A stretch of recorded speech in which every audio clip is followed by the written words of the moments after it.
police আমাদের বলেছে রাস্তায় অবস্থান করা যাবে না, আমরা শুনেছি না, আমরা শুনেছি পুলিশ আমাদের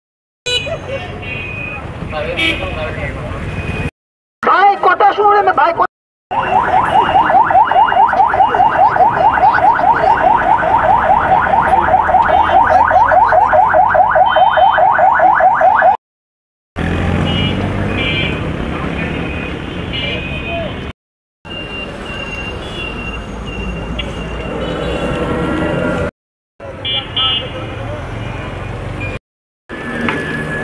হাতে হাতে আমি একটু দেখতে চাই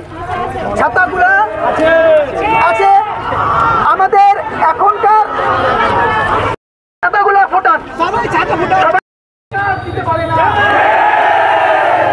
আমাদের প্রশাসন আসলে নিরাপত্তা নাই